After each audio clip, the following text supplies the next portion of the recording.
नमस्कार मैत्रिणींनो, माझ्या चॅनलमध्ये तुमचं स्वागत आहे। आजच्या व्हिडिओमध्ये आपण लेडीज पॅन्ट किंवा ट्राउझर पॅन्टची कटिंग आणि स्टिचिंग कशी करायची हे पाहणार आहोत। तर याकरता साधारण सगळ्यात महत्त्वाचा प्रश्न सगळ्यांचा हा आहे की या ट्राउझरसाठी फॅब्रिक किती लागतं। तर साधारण 2.25 मीटर फॅब्रिकमध्ये तुमची ही ट्राउझर पॅन्ट जी आहे ती व्यवस्थित बनते आणि साईज कोणतीही असू द्यात।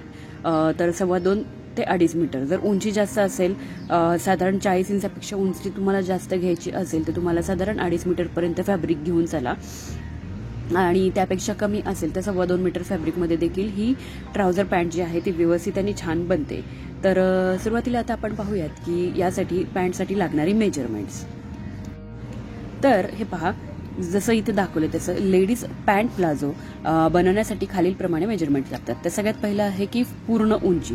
इथे तुम्ही पाहू शकता पूर्ण उंची, हिप राऊंड, बॉटम आणि वेस्ट म्हणजे कमरेचं मेजरमेंट। ट्राउझर पॅन्टसाठी साधारण तुम्हाला जसं मी आधी सांगितलं की कापड किती लागतं तर 2.25 ते 2.5 मीटर। पॅन्टसाठी कोणतं कापड यूज करायचं तर कॉटनचं फॅब्रिक जे आहे ते तुम्ही इथे यूज करू शकता, जेणेकरून पॅन्टची जी फिनिशिंग आहे ती खूप चांगली येते। आणि इथे अशा पद्धतीचा मी एक जो आहे ड्राफ्ट बनवलेला आहे।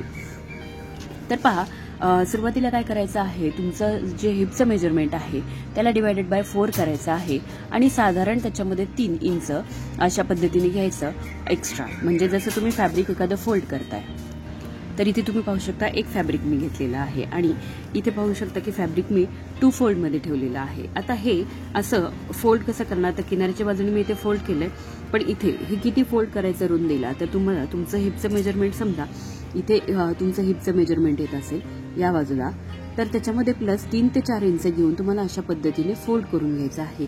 किंवा तुम्ही डायरेक्टली जेवढं पण फॅब्रिक आहे तुमचं ते फोल्ड करून घेऊ शकता। सपोज माझ्या फॅब्रिकची रुंदी जी आहे ती एवढी आहे तर मी पूर्ण फॅब्रिक जे आहे ते अशा पद्धतीने डबल फोल्ड करून घेऊ शकते। तर त्याच पद्धतीने तुम्हाला देखील फोल्ड करायचं आहे। तर आता पुढचा पॉइंट, तर सुरुवातीला ज्यावेळी आपण प्लाझो पॅन्टची ड्राफ्टिंग करतो तर त्यावेळी तुम्हाला काय करायचं आहे, जसं कुर्तीमध्ये आपण नेहमी बॅक पार्टची कटिंग करतो आणि त्यानंतर आपण फ्रंट पार्टची कटिंग करतो, तसं न करता आपल्याला पॅन्ट प्लाझोमध्ये सुरुवातीला काय करायचं असतं तर सुरुवातीला आपल्याला फ्रंट पार्टची कटिंग करून घ्यायची आणि त्यानंतरच आपल्याला बॅक पार्टची जी आहे ती कटिंग करून घ्यायची असते। तर सुरुवातीला वरच्या बाजूला साधारण अर्धा इंच एक रेष ओढून त्यानंतर तुम्हाला खाली इथे घ्यायचं आहे हिपचा 4th पार्ट।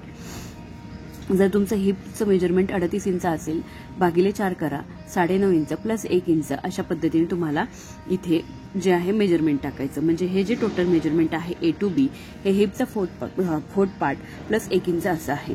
त्यानंतर B to C जे आहे ती तुमची पूर्ण उंची प्लस 2 इंच हा जो खालचा बॉटम आहे, हे पहा बॉटम जो आहे तो फोल्ड करण्यासाठी तुम्हाला इथे 2 इंच फॅब्रिक लागणार आहे। तर B to C जे आहे पूर्ण उंची आणि C to D जे आहे बॉटमचा जे आहे तुम्हाला हाफ पार्ट करून घ्यायचा आहे। तर आता सुरुवातीला तुम्हाला लागणारे मेजरमेंट इथे लागणार आहे तुम्हाला हिपचा 4th पार्ट, त्याच्यानंतर एक वेस्टचं मेजरमेंट लागणार आहे तुम्हाला। वेस्टचं मेजरमेंट याच्याकरता तुम्हाला इलॅस्टिक ऍड करण्यासाठी जे पण इलॅस्टिक तुम्हाला लावायचंय तर ते वेस्टच्या मेजरमेंटनुसार आपण इलॅस्टिक लावणार आहोत। आणि त्यानंतर तुम्हाला इथे क्रच एरिया काढायचा आहे। जर तुम्हाला ही पॅन्ट टाईट ठेवायची असेल तर तुम्हाला थाईचं मेजरमेंट लागणार आहे आणि नी लेंथ, ही जी नी लेंथ आहे तर तिथलं तुम्हाला मेजरमेंट लागेल आणि बॉटमचं मेजरमेंट लागणार। तर सुरुवातीला काय करायचं, हिपचा 4था पार्ट जसं सांगितलं प्लस 1 ते 2 इंच मार्किंग करून घेणे, त्यानंतर पूर्ण उंची मार्क करायची, त्यानंतर पूर्ण उंची मार्क केल्यानंतर तुम्हाला काय करायचं आहे, क्रच लाईन जी आहे ती रेष जी आहे ती ओढून घ्यायची किंवा रेष आखून घ्यायची, क्रॉच लाईन। आता क्रॉच लाईनचं मेजरमेंट कसं घ्यायचं आहे की तुमचा हिपचा जो 4था भाग आहे प्लस त्यामध्ये 2 इंच अशा पद्धतीने, हिपचा 4था भाग 9.5 इंच प्लस 2 इंच अशा पद्धतीने तुम्हाला जे मार्किंग आहे ते करायचं। जसं की या पद्धतीने इथे दाखवलं आहे हे तुम्हाला मार्किंग करून घ्यायचं। त्यानंतर आता जी वरची लाईन आहे, आता ह्या ड्राफ्टमध्ये दाखवते, हा जो आहे फ्रंटचा ड्राफ्ट आहे, इथे दाखवणं सोपं आहे। तर वरच्या लाईनपासून आपल्याला काय करायचं आहे, फॅब्रिकच्या ओपन साईडला मार्क करून घ्यायचं। आता ओपन साईड जे आहे इथून तर इथे अशा पद्धतीने जे आकाराचं मार्किंग करून घ्यायचं, त्याला जे आकार देऊन घ्यायचा। आता हा जो पोर्शन आहे इथे फ्रंट पार्ट आपला संपतो आणि हे बॅकवर्डचं एक्सटर्नल आहे, तर हा जो पोर्शन आहे तर हा किती घ्यायचा, तर रेग्युलर साईजमध्ये एकदम स्मॉल साईज असेल तर तिथे तुम्हाला 1.5 इंच घ्यायचा आहे, स्मॉलपेक्षा थोडीशी मोठी size 2 inch XL, double XL, XL साईजमध्ये 2.5 इंचापर्यंत घेऊ शकता आणि double XL, triple XL size असेल तर 3 इंचापर्यंत तुम्हाला ही जी लाईन आहे ती वाढवून घ्यायची आहे. तर ही लाईन वाढवण्याची मेजरमेंट मी तुम्हाला सांगितली, जे आकार पुढे किती वाढवायचा. त्यानंतर लेग कर्व स्केल घ्यायचे आणि तुम्हाला हा जो आकार आहे तो देऊन घ्यायचा आहे. पण हा आकार, आता हा जो पॉईंट आहे हा लास्टचा पॉईंट आहे, तो मी आधी ॲड करून घेतलेला आहे इथे. तर हा जो 8 नंबरचा पॉईंट आहे त्याचा आपण विचार जो आहे तो नंतर करूयात. सुरुवातीला जे आकार दिल्यानंतर त्याच लाईनचा सेंटर करून घ्यायचा. आता सपोज हा ड्राफ्ट आहे, इथे आपण जे आकार इथे 2 इंचापर्यंत वाढवला, आता ही लाईन आपण इथे एक्सटेंड करून घेतली, जे आकार दिला. आता ही जी लाईन आपल्याला मिळालेली आहे, तर हा जे आकार सोडून ह्या बॉक्सचा आपल्याला सेंटर नाही घ्यायचा. आता ही जी लाईन आहे, जे आकार जिथे संपतो तिथून ते इथपर्यंत आपल्याला पहिल्यांदा याचा सेंटर करून घ्यायचा आहे. या पूर्ण लाईनचा सेंटर केल्यानंतर जिथे पण सेंटर येतो तिथे एक मार्किंग करायचं. तीच लाईन आपल्याला वरपर्यंत वाढवायची आणि तीच लाईन खालीपर्यंत, जिथपर्यंत आपली उंची आपण मार्किंग केली तिथपर्यंत अशा पद्धतीने हा सेंटर जो आहे मार्क करून एक रेष आखून घ्यायची. आता हा सेंटर मार्क करून घेतल्यानंतर आपल्याला काय करायचं आहे, ही लेंथ आपल्याला खालीपर्यंत वाढवायची. त्यानंतर काय करायचं आहे की हा जो बॉटम आहे आपला, इथे एक रेष मारायची. सेंटरच्या दोन्ही बाजूला आपल्याला जे तुमचं बॉटमचं मेजरमेंट आहे त्याचा अर्धा करून घ्यायचा. समजा टोटल माझा बॉटम जो आहे साधारण 12 इंच असेल, तर इथलं मेजरमेंट मला 6 इंच मिळतं. तर त्याच्यामध्ये ह्या बाजूला 3 इंच आणि ह्या बाजूला 3 इंच प्लस साईडने आपल्याला साधारण एक अर्धा ते पाऊण इंच दोन्ही साईडने अशा पद्धतीने मार्जिन जे आहे ते एक्स्ट्रा घ्यायचे आहे, सिलाई मार्जिन. कारण आपला तयार बॉटम राहणार आहे 6 इंचाचा इथे. तर अशा पद्धतीने बॉटमचं मार्किंग करायचं. सरळ रेषेच्या दोन्ही बाजूंनी अर्ध अर्ध असं तुम्हाला मार्किंग करून घ्यायचं आहे. आता त्यानंतर हे अशा पद्धतीने या दोन्ही लाईन ज्या आहेत त्या आपल्याला जोडून घ्यायच्या, इथून ते इथपर्यंत, इथून ते इथपर्यंत. आता ही लाईन जिथे जे आकार आहे तिथपर्यंत सरळ आणि त्यानंतर हा कर्व असा येणार आहे. आता त्यानंतर सगळ्यात महत्त्वाची गोष्ट की तुम्हाला नी लेंथ जी आहे ती कशी मिळणार, तर तुम्हाला तुमच्या वेस्ट लाईन पासून गुडघ्याची उंची साईडने मोजायची आहे. साईडला उभं राहायचं, म्हणजे टेप साईडला ठेवायचा उभा राहिल्यानंतर, आणि जिथे गुडघ्याची उंची येत आहे तिथे टेप ठेवून आपल्याला मार्क करायचा. साधारण काहींचा 20 इंचावरती नी लेंथ येते, काहींची 19 तर काहींची 21.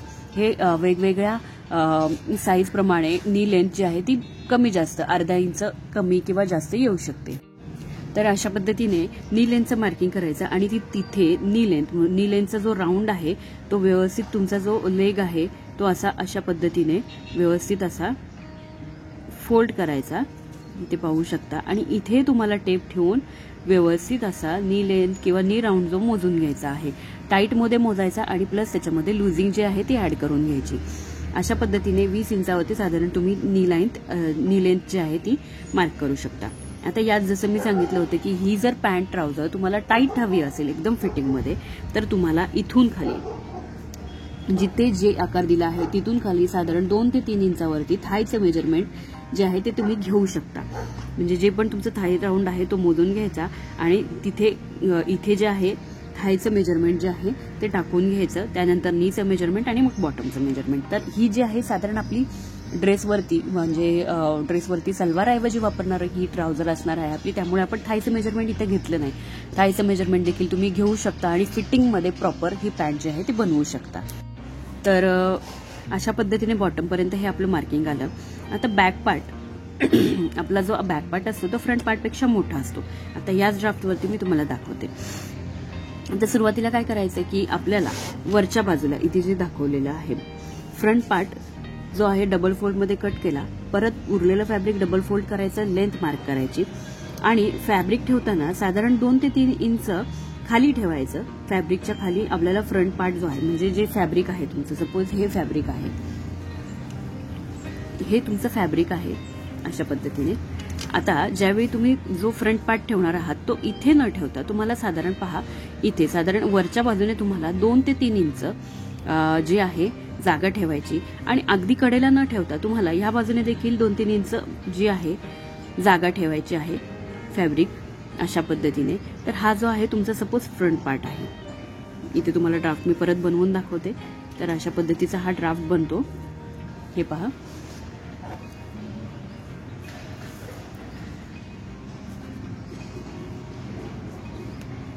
इथे तुम्हाला लेग कर्व स्केल जे आहे तिचा वापर करून घ्यायचा. तर अशा पद्धतीचा हा जो आहे आपला ड्राफ्ट आहे. इथे तुम्ही बघू शकता। आता तुम्हाला काय करायचं आहे, ही जी लाईन आहे साधारण 2 ते 2.5 इंच वाढवून घ्यायची। इथे देखील वरच्या बाजूने 2 ते 2.5 इंच तुम्हाला ही जी लाईन आहे ती वाढवून घ्यायची व्यवस्थित अशी दाखवल्याप्रमाणे। ही 2 ते 2.5 इंच ही वाढवली, इथे वेगळा बॉक्स आपला तयार झाला बरोबर। आता ही लाईन वाढवल्यानंतर इथून जो आहे आपला जे आकार जो आहे मार्क होणार आहे, जे वाढवलेलं मार्क आहे तिथे या बाजूने देखील तुम्हाला मार्जिन जे आहे ते वाढवून घ्यायचे आहे। इथे तुम्ही 1.5 इंचापर्यंत वाढवलं तरी चालणार आहे, पण इथे 2 ते 2.5 इंच वाढवायचं। त्यानंतर हा जो वरचा पोर्शन आहे, आता इथे आसनचं मेजरमेंट आहे किंवा क्रॉच लाईन आहे आपली, तर फ्रंट पार्ट जो आहे असा सरळ कट होतो आणि बॅक पार्ट जो आहे तो फ्रंट पार्टपेक्षा आसनची लाईन मोठी येते, प्लस हा जो पोर्शन आहे अशा पद्धतीने फ्रंट साईडला डाऊन जातो। हे पहा अशा पद्धतीने इथे तुम्हाला दाखवते, फ्रंट साईडला हा पोर्शन अशा पद्धतीने डाऊन जातो।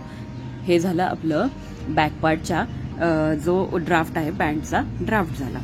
इथे देखील सेम तुम्हाला बॅक पार्टमध्ये अशा पद्धतीने बॉटम जो आहे, इथे बॉटम पर्यंत न वाढवता ही लाईन जी आहे इथे तुम्हाला तिरकस जॉईन करायची, म्हणजे जेणेकरून बॉटम जो आहे फ्रंट आणि बॅक वेगळा होत नाही।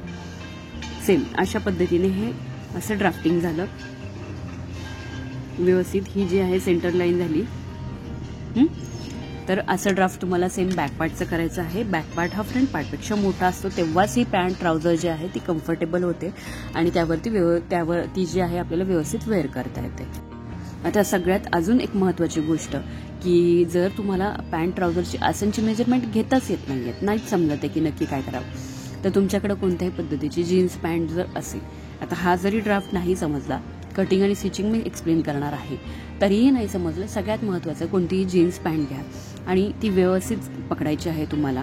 पकडल्यानंतर तुम्हाला एक बघायचं आहे, एकदा ती व्यवस्थित फोल्ड करा आणि बघायचे की बॅक साईडचं जे आसनचं मेजरमेंट आहे ते व्यवस्थित टेप ठेवून तुम्हाला अशा पद्धतीने मोजून घ्यायचं आहे। बॅक साईडचं आसनचं मेजरमेंट मोजल्यानंतर तुम्हाला फ्रंट साईडचं आसनचं मेजरमेंट मोजायचं। तिथे तुम्हाला समजेल की बॅकचा पार्ट जो आहे त्याचं आसनचं मेजरमेंट मोठं येणार आहे आणि फ्रंट पार्टचं आसनचं मेजरमेंट साधारण 1 ते 2 इंच कमी येणार आहे। आसनचं मेजरमेंट काढता येत नसेल तर तुमच्याजवळ जी असणारी जीन्स पॅन्ट असेल किंवा कोणतीही पॅन्ट, फक्त जी रेडीमेड पॅन्ट असेल, जीन्स किंवा तुमची ट्रॅक पॅन्ट असेल तर ती घ्यायची आहे आणि सेम ड्राफ्टिंग करायचं। फक्त त्याच्यामध्ये साधारण 1 ते 1 इंच जे आहे तुम्हाला सिलाई मार्जिन जे आहे एक्स्ट्रा घ्यायची, कारण ते तयार आसनचं मेजरमेंट असणार आहे। सिलाई मार्जिन एक्स्ट्रा घेऊन तुम्ही सेम बॅक पार्ट आणि फ्रंट पार्टचं आसन व्यवस्थित मेजर करून मार्किंग करायचं। फक्त एक लक्षात घ्यायचं, त्यामध्ये ती जी पॅन्ट आहे ती तुम्हाला प्रॉपर येत असणारी पॅन्ट हवी आहे, ज्यावरती तुम्ही मार्किंग करणार आहोत किंवा ज्याच्यावरचं तुम्ही मेजरमेंट घेणार आहात। तर इथे एक साधारण जो आहे मी साईज चार्ट जो आहे तो दाखवलेला आहे। तर या साईज चार्टचा जो आहे तुम्ही वापर करून कोणत्याही प्रकारची ट्राउझर बनवू शकता किंवा प्लाझो बनवू शकता। तर अशा पद्धतीचा साईज चार्ट आहे, त्याच्यामध्ये हिप साईज, त्यानंतर आहे तुमचा क्रॉच लेंथ, इथे तुम्ही पाहू शकता क्रॉच लेंथ, थाईचं मेजरमेंट, इलास्टिकचं मेजरमेंट। जसं इथे 32 साईज आहे हिप साईज, त्याच्यामध्ये क्रॉच किती येणार 11 इंच, थाईचं मेजरमेंट साधारण 12 इंच आणि इलास्टिक 22 इंच। हे जे आहे साईज चार्ट हे स्टँडर्ड साईज चार्ट आहेत, तर तुम्ही याच्यामध्ये तुमच्या मेजरमेंटप्रमाणे चेंजेस करून घेऊ शकता। तर मैत्रिणींनो, तर हा जो साईज चार्ट आहे याचा तुम्ही स्क्रीनशॉट घेऊ शकता आणि ॲज इट इज वापरला तरी चालणार आहे, पण त्याआधी तुम्हाला बॉडीचे मेजरमेंट्स घ्यायचे आहेत किंवा तुमची जी पॅन्ट आहे त्याचे मेजरमेंट घेऊन दोन्हीमध्ये कम्पेअर करून जो तुम्हाला परफेक्ट बसेल त्याच पद्धतीने तुम्हाला जो आहे पॅन्टमध्ये मेजरमेंट्स टाकायचे आहेत शिलाई आणि कटिंग करताना। तर मैत्रिणींनो, अशा पद्धतीचा पॅन्ट ट्राउझर किंवा लेडीज पॅन्टचा जो व्हिडिओ आहे आपला इथे संपलेला आहे, जो थेरिटिकल पार्ट होता तो। तर तुम्हाला जर हा जो थेरीचा जो व्हिडिओ आहे तो किंवा त्याच्या थेरीच्या नोट्स हव्या असतील तर तुम्हाला काय करायचं आहे, खाली डिस्क्रिप्शन बॉक्समध्ये व्हॉट्सअपची लिंक जी आहे व्हॉट्सअप ग्रुपची ती तुम्हाला मी शेअर केलेली आहे किंवा लिंक तिथे दिलेली आहे, तर त्या लिंकवरती जायचं आहे आणि तुम्हाला जो व्हॉट्सअप ग्रुप आहे तो जॉईन करायचा आहे। ग्रुप जॉईन केल्यानंतर त्यानंतर तुम्हाला तुमचं नाव आणि तुमचं जो राहण्याचं जे ठिकाण आहे ते तुम्हाला तिथे मेन्शन करायचं आहे व्यवस्थित, आणि त्यानंतरच तुम्हाला ह्या ज्या नोट्स आहेत त्या शेअर केल्या जातील। तर मैत्रिणींनो, व्हिडिओ कसा वाटला हे कमेंट्स करून नक्की कळवा। चॅनलला लाईक करा, शेअर करा आणि सबस्क्राईब करा। खाली दिलेल्या बेल आयकॉनवरती क्लिक करा, म्हणजे येणाऱ्या प्रत्येक व्हिडिओची नोटिफिकेशन तुम्हाला नक्कीच मिळेल. पुन्हा भेटूया अशाच नवीन व्हिडिओसह. या व्हिडिओच्या दुसऱ्याच दिवशी प्लाझोच्या कटिंग आणि स्टिचिंगचा व्हिडिओ अपलोड होईल, तो पण व्हिडिओ नक्की पहा.